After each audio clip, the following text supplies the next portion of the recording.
So I just got this video in my recommendations, and I'm super hyped about it. Basically, Valve announced 3 new pieces of hardware that'll sit alongside the Steam Deck. First one is the Steam controller. The second one is the Steam machine. And the third one is the Steam frame. And I'm going to talk about it from the perspective of not only just a gamer, but like a Linux gamer. So let's just hop right in. It says right here that it's going to be released in early 2026. And, I'm super hyped about it, not just because they're great pieces of hardware, or it looks like they're great pieces of hardware, really well made, but because of this right here, where it says we are made for Steam and SteamOS. So those of you who don't know, SteamOS is based off of Arch Linux. And what that means is that if you are using Arch Linux or any of its derivatives, it should just work naturally out of the box. Even if you're not using Arch Linux, it should still just work right out of the box, right? Because it's all still just, end of the day, running Linux, and you have Steam on it. It should just work. So we're going to start with the Steam controller. And what got me really excited about it was this right here, the Steam controller puck. And what it is, you can see it acts as a charging dock or whatever, but it's also a wireless transmitter. And what that means is that any controls I do on my Steam controller should go into the puck, which goes through USB Type-C into my PC. And the reason why that's helpful for me is because I'm in a very odd spot where my Bluetooth chip is so new that the manufacturer of the chip hasn't released any Linux drivers yet. So because of that, I haven't used any Bluetooth. I haven't had to use Bluetooth, to be honest, but my controller is wireless, right? So the way that I've been using it is I've just been connecting it with a really long USB Type-C cable, which isn't uncomfortable or anything like that, but obviously I'd rather have it be wireless like this. 99.99% of you guys who are playing Linux or who are using Linux and playing games on Linux, Bluetooth should not be a problem because it should just be taken care of for you by your desktop environment and stuff like that. So really, it's a very, very niche issue. But for that small percentage of people who have my issue, who have my problem, they're going to be having all that fixed with this controller and stuff. I could just buy a $10 Bluetooth adapter that plugs into my computer. I'd rather just buy this because there's other features that I'm going to go explain down here. It comes with magnetic thumbsticks, which should have just been like the industry standard for years and years and years. The base, there's only one version. The base Steam controller is going to have magnetic thumbsticks. Thank goodness. And what this means is that we're going to have less, thumbstick drift over time. Our thumbsticks are going to last longer. We're going to have to replace our controllers less frequently. And it also comes with grip-enabled gyroscopic controls. And what that means is that I can use my controller to aim, physically in the real world, move the entire controller to aim and make micro adjustments and stuff like that. Because, I'm a PC gamer and I've been a PC gamer for years. I'm not used to playing with controls and I'm very, clumsy when it comes to using thumbstick controls. So, because I'm not used to it, sometimes I can over-aim and stuff like that. Using the gyroscopic controls in conjunction with thumbstick controls can make it, aiming feel more natural to someone like me. So we're going to talk a little bit about just the trackpads and the grip buttons. So the grip buttons and the trackpads, that comes over from the Steam Deck. That's borrowed from the Steam Deck. And honestly, the trackpads feel great. They're just like laptop trackpads. And the grip buttons, they're great for porting over PC games that normally aren't played on controller to controller. Because now you have these extra buttons. You have more controls that you can use. Instead of having to compensate and maybe not have features enabled and stuff like that. Also, what are these drinks? I thought this was Sprite the whole time. That just says soda, and the other one just says solar flare.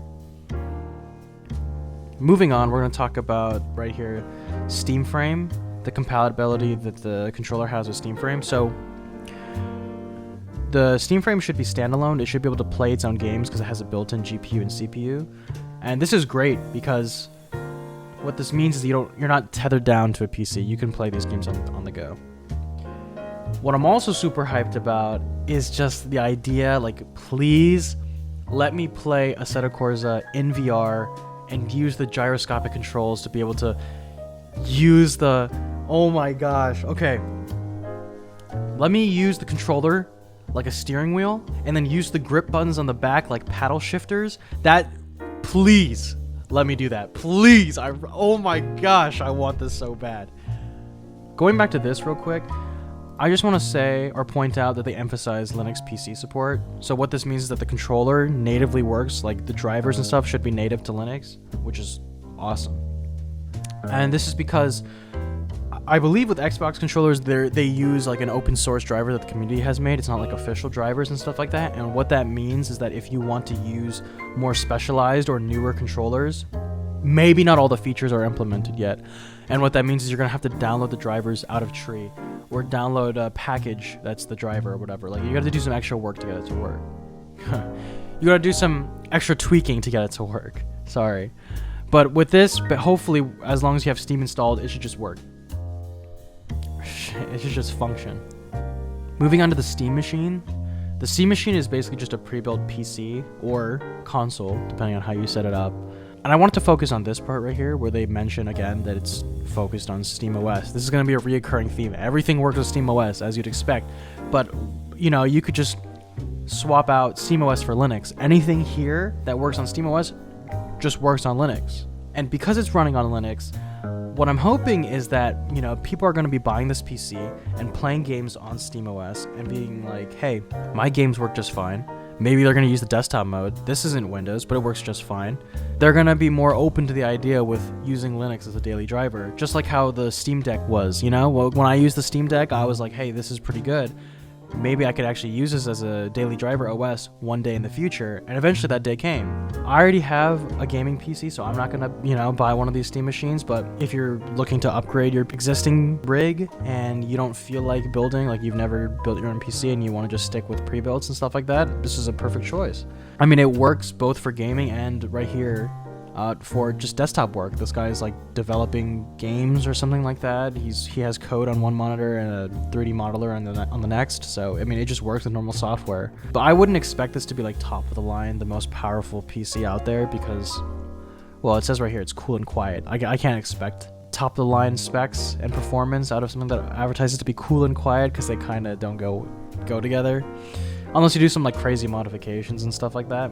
Usually what it means when a device is cool and quiet, especially like if it's super small like this, they're gonna have like pretty underpowered specs and stuff like that. Like when I go down here to the tech specs or whatever, it's using a Zen 4 CPU, 6 cores, 12 threads and stuff like that. So that's like equivalent to what, like an AMD Ryzen 5 7600 in terms of just cores, threads, and the clock speed. But this has more total draw power than this. It says it's a semi-custom AMD chip and a semi-custom AMD GPU. I'm assuming these are just going to be like their mobile CPU and GPUs, like what they use in gaming laptops and stuff like that. So essentially you're getting like a gaming laptop like worth of specs. It might not even matter that it's using like gaming laptop specs, because anyone who's been using Proton and stuff like that for their Windows games, you may have noticed that, hey, my games actually run smoother on Linux than it does on Windows. The demand for higher specs is less necessary on Linux than it is on Windows. And that's just because Linux is lighter weight as an operating system. It has less bloat. It has less background processes running. So that just means that you have more available CPU power. You have more available RAM. And also, DirectX calls are less efficient than Vulkan ones. So when Proton translates DirectX calls over to Vulkan, it should run faster or more efficiently on your GPU. Last thing I want to talk about are the tech specs. So 512 gigabytes is the base model, and they have a 2 terabyte model. 512 gigs might not seem like that much, especially if you're coming from Windows, but like the amount of bloat on Windows is just crazy. And if you don't know what I mean by bloat, like you keep hearing people mention bloat and you don't know what that means, if I wanted to put it into perspective, a fully fledged Arch Linux working computer is 20 gigs. Windows 11 with no programs installed whatsoever except for the default ones, 60 to 70 gigs of storage used up. It's actually crazy. If you're gonna install all your games onto your computer, you might want to get the 2 terabyte model, but also both models include a micro SD card slot, so you can install your games onto a expandable storage micro SD card slot, or I mean, it's just a computer. You could plug in an external hard drive or external SSD and have all your games loaded up on that. So if you're doing that, 512 gigs might actually just be enough for you to do everything you want. Honestly, because of the bloat of Windows 11, I don't even use my Windows Dual Boot anymore. I tried to install Keyscape, and that took up so much space. I ended up having to delete all of my programs that I was using my Windows Dual Boot for in the first place, and that forced me to move them all over to Linux. And like, because basically so many things on Windows already work on Linux, like Keyscape just works on Linux with my keyboard. I don't even use my Windows Dual Boot anymore. I mean, I just moved everything over. Also, last minute, I want to quickly add that the Steam Deck did get its own official disassembly guide made by Valve themselves. So who's to say that the Steam machine couldn't also be taken apart and upgraded piece by piece? If that's the case, huge dubs for both Valve and the right to repair. Finally, I want to talk about the Steam Frame. And this is what I'm most excited for, because I play a lot of VR games, and I love my Valve Index, but, you know, setup on Linux was hard. Hopefully, this allows me to play VR on Linux a lot easier. What happens is the base stations, you need to update the firmware for that, and the easiest way to do that, or basically the only way to do that, is by going into your Windows Dual Boot and launching Steam VR from Windows and downloading your updates from there. With no base stations, I don't have to worry about that anymore. Also, there's no cables. I was afraid with the no cables, honestly, because, like I said, my Bluetooth adapter doesn't work, but it comes with its own USB adapter.